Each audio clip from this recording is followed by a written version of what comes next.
জাপানের সূর্যোদয়ের দেশ, বাট এটা বিশ্বকাপের সূর্যাস্তটা হয়ে গেল তাদের ঠিক এই মাঠেই। হিউস্টনের ফাঁকা মাঠ। একটু আগে আসলে আপনারা দেখলাম এখানে একটা রুদ্ধশ্বাস একটা ম্যাচ দেখলাম।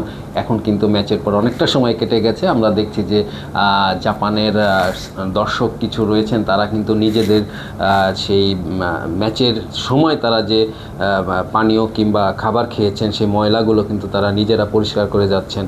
যদিও তারা আসলে মানে দুঃখ ভারাক্রান্ত মনে কিন্তু তারা এই কাজটি করছেন, কারণ এই কাজটি তারা করেন তাদের প্রথা তারা একটা মেনে, কিন্তু আজকে তাদের হৃদয়টা ভেঙে গেছে আসলে এখানে এই মাঠেই।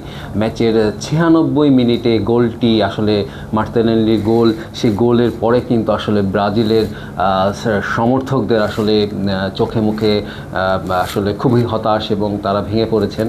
তো উল্টো দিকে আমরা কিন্তু ব্রাজিলকে দেখলাম যে সেই সাম্বা, এবং পুরোটা ম্যাচ জুড়ে তারা এই খালি গ্যালারিতে কিন্তু তার ভরা ছিল, সেখানে কিন্তু তারা নেচে গেয়ে সারাটাক্ষণ কিন্তু তারা দলকে তাকিয়ে তুলেছেন। আমরা যেটা দেখলাম, আমি আজকে একটা জিনিস লক্ষ্য করলাম, আমরা বাংলাদেশ থেকে অনেকে আসলে টেক্সট করছিল যে আমাকে যে নেইমার খেলবে কিনা, এই ব্রাজিল দল পারবে কিনা জাপানকে নামাইতে, অনেকটা সময় হয়ে গেলো এখনও গোল শোধ হচ্ছে না। কিন্তু তারপরে কিন্তু আমি কিন্তু দেখলাম যে ব্রাজিলের যে সাপোর্টাররা মাঝে আমি ছিলাম, কিংবা তারা যে সাংবাদিকরা ছিল তাদের ভিতর কিন্তু সেই টেনশন ছিল না, তাদের ভিতর কনফিডেন্স ছিল যে না, এইটা হতেই পারে, এটা ব্রাজিল গোল শোধ করে দেবে এবং ব্রাজিল জিতবে, এমন একটা কনফিডেন্স নিয়েই কিন্তু তারা করেছে। কিন্তু আমরা কিন্তু আসলে সেই কনফিডেন্সটা অনেক সময় লুজ করে ফেলি, আমাদের টেনশনটা একটু বেশি থাকে। তবে ব্রাজিল কিন্তু আসলে তারা জানে তারা কি করতে পারে, এবং আজকে কিন্তু সেটাই করেছে। অনেকে কিন্তু বলছে যে নেইমারকে ছাড়া আসলে ম্যাচটি জিতলো, কিংবা নেইমারকে নামাতে পারতো কিনা।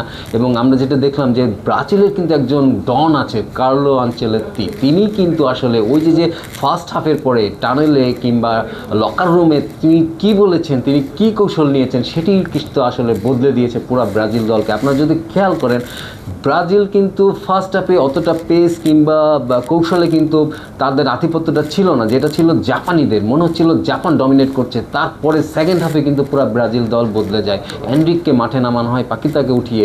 এই যে কম্বিনেশনগুলো, এটা কিন্তু আসলে কার্লো আনচেলত্তির ডন তিনি দেখিয়েছেন। এবং আমরা যেটা বললাম যে ক্যাসিমেরো, তিনি একটি গোল করেছেন, বাট তিনি যদি গোলটি না করতেন তিনি হতে পারতেন খলনায়ক।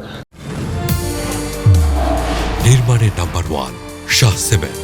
তিনি যেভাবে মাঝমাঠে আজকে কয়েকটি পাস মিস করেছে, এবং দানিলোর যে ভুলে গোলটি আসলে খেয়েছিল ব্রাজিল প্রথম গোলটি, সেটিও কিন্তু সমালোচনা হতে পারত। তো সব মিলিয়ে কিন্তু সব কিছু মিলে সাম্বা এগিয়ে যাচ্ছে। আমরা প্রত্যেকটা মাঠে যাচ্ছি এবং প্রত্যেকটা মাঠে দেখছি যে এইবারের বিশ্বকাপে আসলে সাম্বা কীভাবে এগিয়ে যাচ্ছে। এবং যেটা বললাম যে জাপানের সূর্যোদয়ের দেশ, বাট এটা বিশ্বকাপের সূর্যাস্তটা হয়ে গেল তাদের ঠিক এই মাঠে।